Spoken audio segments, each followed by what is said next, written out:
Congruency से हमारे पास यहाँ पे दो बिल्कुल अलग अलग सवाल दिया हुआ है, आपके बुक का ही है ना। अलग अलग सवाल आपको इसलिए बताया जा रहा है ताकि आपका जो इस चैप्टर को लेकर क्लियरिटी है वो ज़्यादा बन पाए, है ना। चलिए देखा जाए कैसे बनता है ये सारा सवाल। सबसे पहला सवाल, दोनों सवाल आपके बुक का एनसीईआरटी से है ना। देख लीजिए यहाँ पे क्या लिखा हुआ है, L and M are two parallel lines. कहाँ है L और M? ये हो गया हमारा L और ये हो गया हमारा M, दोनों पैरेलल लाइन है, ठीक है। Intersected by another pair of parallel lines P and Q, और इन दोनों पैरेलल लाइन को दो और पैरेलल लाइन इंटरसेक्ट कर रहा है। कौन कौन? P और Q। देखो ये P है और ये Q है, इन दोनों को इंटरसेक्ट कर रहा है, ठीक है। आगे बढ़ते हैं फिर। सो दैट, आपको शो करना है कि ट्राइंगल ABC जो है, कहाँ है ट्राइंगल ABC जो है वो कॉन्ग्रुएंट है किसके? CDE के। कहाँ है CDE? CDA है, CDA, यानी कि ये दोनों ट्राइंगल आपस में कॉन्ग्रुएंट है, ये साबित करके बताइए। कैसे बताएंगे? देखिए जरा ध्यान से। अच्छा जरा एक बात बताओ हमको, यहाँ पे सुनना पहले ध्यान से। क्या पैरेलल लाइन का प्रॉपर्टी याद है आप लोगों को? यदि पैरेलल लाइन होता है तो पैरेलल लाइन में अपोजिट साइड्स क्या होते हैं? पैरेलल के साथ साथ इक्वल भी होते हैं, मालूम है। पैरेलल लाइंस का प्रॉपर्टी ये है कि parallel lines are opposite and equal, length में इक्वल होते हैं पैरेलल साइड्स। अब जरा हमको यहाँ पे कोई बता दो कि यदि ये हमारा P और Q यदि पैरेलल है तो ये दोनों साइड हमारा क्या हुआ? सॉरी हाँ, यदि ये दोनों हमारा पैरेलल है तो ये दोनों साइड हमारा क्या हुआ? पैरेलल के साथ साथ अपोजिट भी है ना, और इक्वल भी होंगे। पैरेलल का यही तो खासियत होता है। तो क्या हम कह सकते हैं कि जितना साइड हमारा ये होगा उतना ही ये होगा? कह सकते हैं? जरा बताओ। यदि ये दोनों हमारा पैरेलल है, P और Q पैरेलल है, ठीक है। Parallel lines are equal in length, यानी कि पैरेलल लाइन जो होता है ना हमारे लेंथ में इक्वल होते हैं। देख लो, चलो ऐसे इसको ऐसे भूल जाओ। क्या ये जो हमारा यहाँ पे बन रहा है ये एक आपके हिसाब से एक क्वाड्रिलेटरल बन रहा होगा? क्वाड्रिलेटरल यदि है तो, और ये दोनों साइड यदि हमारा पैरेलल है और ये दोनों यदि इंटरसेक्ट कर रहा है तो मेरे हिसाब से ये दोनों आपस में पैरेलल भी होने चाहिए, क्योंकि पैरेलल साइड्स जो होते हैं हमारे दोनों अपोजिट के साथ साथ वो इक्वल भी होते हैं। चलिए आगे बढ़ते हैं फिर। उसी प्रकार से L भी तो हमारा M के पैरेलल है ना, तो क्या यहाँ से भी हम लोग कह सकते हैं कि जितना ये वाला होगा उतना ही हमारा ये होगा? कह सकते हैं हम लोग। और ये वाला साइड AC जो हमारा साइड है दोनों में तो कॉमन है ना। चलो तो क्या अब हम लोग यहाँ से अपना दो अलग अलग ट्राइंगल बाहर निकाल सकते हैं? निकाल सकते हैं। देखिए आप कैसे लिखेंगे। दो पहले तो ट्राइंगल बाहर निकाल लो। एक ट्राइंगल आपके पास ये बनेगा और ये ट्राइंगल आपके पास ये बनेगा। तो दोनों का आप नाम लिख दो। पहला तो आपको सामने वाला एकदम सीधा दिख रहा है तो ABC लिख दो, ABC, और इसका नाम CDA लिख दो। ऊपर में CAD लिखो या फिर CDA लिखो, है ना। लेकिन ये अभी कंफर्म नहीं है, इसके हिसाब से आपको मैच भी करना पड़ता है ना। चलिए देखो देखो देखो तो को ध्यान से। AB जो है वो किसके बराबर है? CD के बराबर है, ठीक है। कहाँ है AB? इसमें AB हमारा यहाँ पे है, ठीक है। तो ये जो CD साइड है हमारा वो भी इधर ही होना चाहिए ना, लेकिन ये इधर आ रहा है। तो नेमिंग को आप उल्टा कर दीजिए, अलग। यहाँ पे आप D कर दीजिए, यहाँ पे A कर दीजिए। सिंपल सी बात, समझ रहे बात को? चलिए तो ये AB हमारा जितना है उतना ही हमारा CD है, और ये भी हमारा इस साइड में और ये भी इस साइड में हो गया। आगे बढ़ते हैं फिर।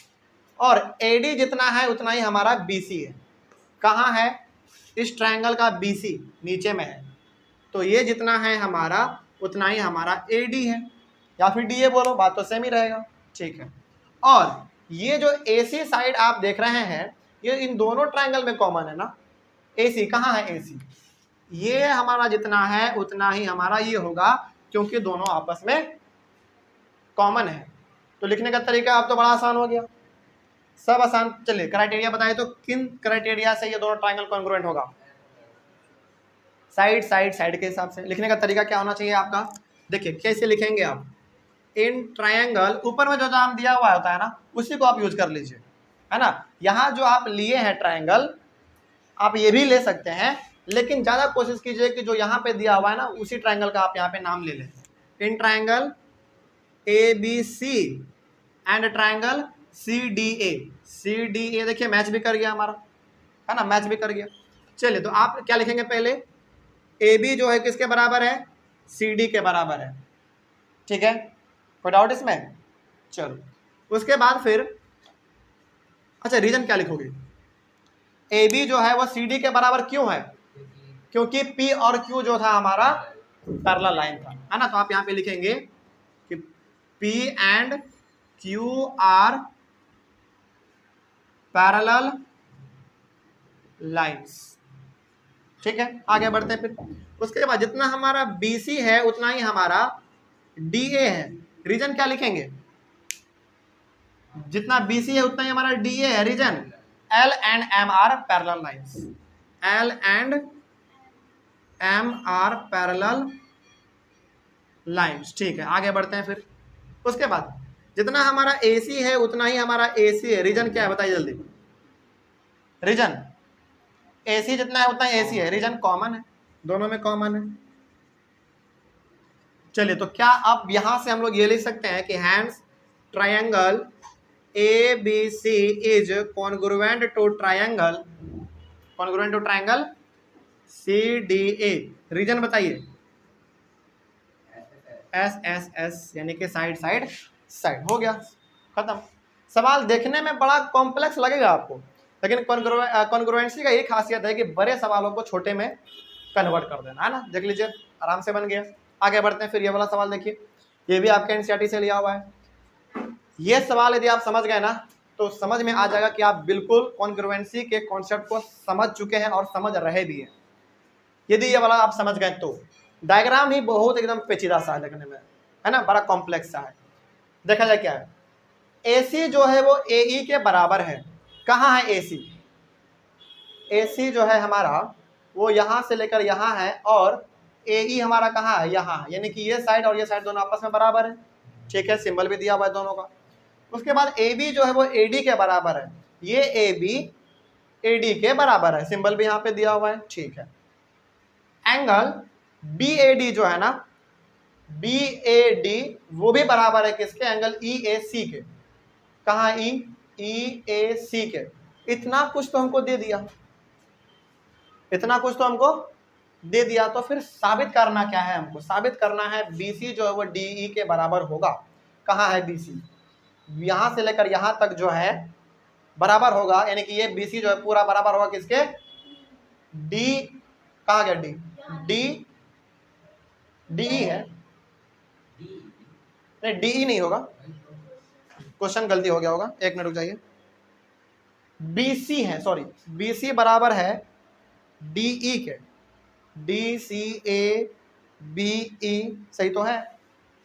अच्छा सॉरी, एक लाइन हम मैच इसमें नहीं कर पाए हैं। D से E जो है ना एक लाइन मैच करना है हमको, एक लाइन केवल मैच नहीं किया बस, सॉरी। तो यहाँ D से जो है ना एक लाइन आपको मैच करना है।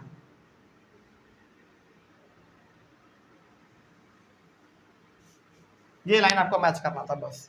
तो ये जो DE है ये आपको बराबर साबित करना है। अब जरा पहले देखो इस सवाल का कॉन्सेप्ट क्या है। ये सवाल आपको घुमा कैसे रहा है, घुमा रहा है आपको देखने में लगेगा कि ये एक ट्रायंगल हो गया और ये एक ट्रायंगल हो गया, लेकिन दोनों ट्रायंगल तो दोनों अपने ही साइड बराबर है ना, इससे काम नहीं चलने वाला है। ये इसके बराबर है और ये साइड इसके बराबर है, ऐसे काम नहीं चलेगा। पहले तो ये देखो कि साबित करना क्या है। साबित क्या करना है, पहले ये देखो तो साबित क्या करना है, BC यानी कि यहां से लेकर यहां तक बराबर है किसके, DE यानी कि यहां से लेकर यहां तक। तो कहीं ना कहीं हमको ट्रायंगल लेना पड़ेगा। कौन सा, ध्यान से समझना मेरी बात को, BAC, ये एक ट्रायंगल लेना पड़ेगा हमको, क्योंकि इसमें हमारा BC आ जा रहा है जो हमको साबित करना है। एक और हमको ट्रायंगल लेना पड़ेगा, कौन सा, हाँ, CAE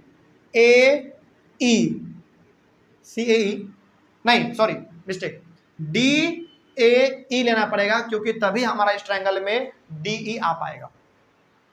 तो आपके पास दो ट्रायंगल लेना है आपको। कौन कौन सा ट्रायंगल, पहली बात, फिर से सुनिए, आपको वो दोनों ट्रायंगल लेना है जिसमें कि ये प्रूफ करने के लिए कहा गया है ना। तो पहला क्या है, BC, तो BC कौन सा ट्रायंगल में आएगा, BC यहां से यहां तक में है, तो आपको ट्रायंगल लेना पड़ेगा BAC, पहला ट्रायंगल आपको ये लेना पड़ेगा।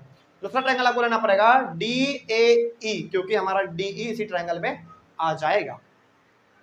समझ में आ गया बात। लेकिन जब तुम साबित करने के लिए जाओगे ना, तो एक चीज तुम्हारा यहाँ पे फंस सकता है। क्या, देखो जरा ध्यान से, तो थोड़ा सा दिमाग यहाँ पे लगाओगे तो तुमको समझ में आएगा कि देखो तो ध्यान से, BAC में हमारा दो एंगल आ रहा है, एक ये वाला भी एंगल आ रहा है और एक ये अंदर वाला भी एंगल आ रहा है, जो कि दिया हुआ नहीं है। उसी प्रकार ये वाला ट्रायंगल देखोगे DAE में, इसमें भी हमारा दो एंगल आ रहा है। DAE देखोगे, इसमें भी दो एंगल आ रहा है हमारा। कौन कौन सा है, एक जो पहले से दिया हुआ है वो, और जो मिसिंग है वो। क्या जो मिसिंग वाला एंगल है, जो नहीं दिया हुआ है, वो दोनों ट्रायंगल में आ रहा है क्या, दोनों में आ रहा है। तो अब आप क्या कर सकते हैं इसमें, इसको नहीं, इसको जो है ना आप मान लीजिए x। क्या मान लिया आपने, x मान लिया। अब जरा एक बात हमको फिर से बता दो कि यदि हम लोग इस एंगल में BAC एंगल में इसको जोड़ दे और इसको जोड़ दे, और उसी प्रकार से, चलो एक पहले इतना करने से पहले हम एक चीज लिखना चाहेंगे ताकि तुम्हारा जो क्लियरिटी है वो ज्यादा हो पाए। देखो यहाँ पे सॉल्यूशन, ठीक है, ध्यान से समझना मेरे बात तो एंगल कौन कौन सा बराबर दिया हुआ है, BAD बराबर है किस एंगल के, एंगल EAC, ये बराबर है, ये हमको सवाल में ऑलरेडी दिया हुआ है। तो अब जरा बताओ हमको, यहाँ पे ध्यान से सोचना थोड़ा सा गौर से, है ना, हम क्या समझाना चाह रहे हैं। एंगल BAD कहाँ है, BAD केवल ये वाला है ना। यदि हम इसमें ये वाला एंगल जोड़ दें, कुछ इस प्रकार से लिख सकते हैं क्या, देखो तो angle BAD plus x degree, मान लो x डिग्री, है ना, बराबर angle EAC plus x degree. कैसे लिख सकते हैं जरा देखो ध्यान से। हम दोनों एंगल में क्या किए हैं, x x जोड़ दिए हैं। क्यों जोड़े हैं x x, क्योंकि दोनों में हमारा आ रहा था x x। देखो ये ट्रायंगल का बात करोगे BAC को, तो इसमें भी हमारा x आ रहा है और ये दोनों आ रहा है, दोनों को हमने ऐड कर दिया इधर। उसी प्रकार जब आप DAE को देखेंगे तो इसमें भी आपका ये वाला एंगल और ये वाला एंगल आएगा ही आएगा। तो ये x दोनों में कॉमन था ना, कॉमन था ना दोनों में। अब चूंकि दोनों में कॉमन है तो दोनों तरफ आप ऐड करेंगे तो कोई फर्क पड़ेगा क्या, कोई फर्क नहीं पड़ने वाला है। समझ में आ गया बात। तो क्या अब इतना के बजाय हम केवल ये लिख सकते हैं क्या, जरा देखिए तो एंगल BAC बराबर एंगल DAE। देखिए जरा आप लिख सकते हैं इसको, इन दोनों के बदले हम केवल BAC लिखें, BAC, क्योंकि यदि हम ये लिख रहे हैं तो हमारा x और ये वाला दोनों उसमें शामिल हो जा रहा है। और इसके लिए, इस वाले ट्रायंगल के लिए हम लोग DAE लिखे हैं, DAE, क्योंकि इसमें हमारा ये वाला भी शामिल हो जा रहा है और ये वाला भी हमारा शामिल हो जा रहा है। तो हम लोग ऐसे लिख सकते हैं अब, ठीक है। चलिए आगे बढ़ते हैं फिर। अब तो सवाल बड़ा आसान सा हो गया। अब आपके पास दो ट्रायंगल लेना था जो कि हम बार बार कह रहे थे। कौन कौन सा triangle, in triangle BAC and triangle कौन सा लेना था आपको, एक DAE।